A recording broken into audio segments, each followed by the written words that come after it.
500 গ্রামের টাকার এখন যারা ভিকটিম তারাই বলতেছে যে এই টাকা অমুক অমুক দিছি, তারাই নাম দিচ্ছে। সবকটাই আমলিকের এই যুবলীগের এই ওয়ার্ডের সভাপতি সেক্রেটারি এরাই, এই 8-10 জন মিলি এরাই ধরেন যে এই টাকা পয়সা কিন এই আত্মসাৎ করে, মানে গোটাটাই ওয়ার্ডটা জিম্মি করে রয়েছে। এক কথা মানে দীর্ঘ এই 15 বছর দুই গ্রুপের, মানে কালাম গ্রুপ এবং বকুল গ্রুপের এই আমলিকের যেসব এই ওয়ার্ডের চালায় তারা বিগত দিনে এই 5 তারিখের পর থেকে এসে এখন এইসব দিনে কীর্তিকলাপ এদের বাড়া যাচ্ছে।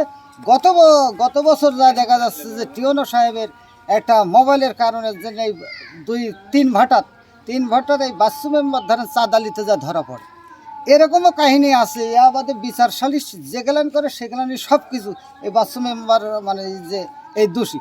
এই বিষয় লিয়ে এসপি অফিসে যায়, ডিসি অফিসে যায়, তার বার্নিং দিয়ে আসতে হয়েছে যে স্যার যদি আর এর ফার্দা কোনো অপরাধ করি তাহলে পরে আপনার যে শাস্তি দেবেন সেই শাস্তি আমি নেব।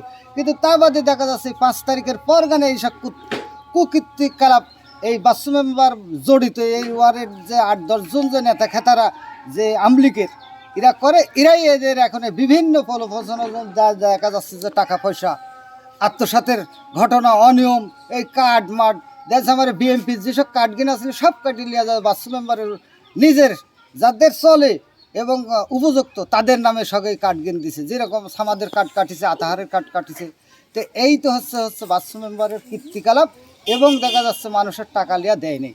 এটা মানে আমার কথা না, সত্য কথা। আপনি যা ভিক্টিমদের যে সাংবাদিক ভাইরা এই জিনিসটা বিষয়টা দিয়েছে বা জানে, এইটা এখন ঘরে কি এটা জানি যে এই ঘরটা মানে প্রথম অবস্থায় শুনি যে এই ঘরটার মানে যে সঠিক খাস না, এই আংশিক মানে যে কী একটা প্রবলেমের জন্য মামলা হওয়ার কারণের জন্য এই এতে আর এই নিয়ে আবার দেখা যাচ্ছে দুই পক্ষের এই জমিওয়ালা এবং হচ্ছে নায়েব সহকারী সরকারি লোকের সাথে মারামারি হয়।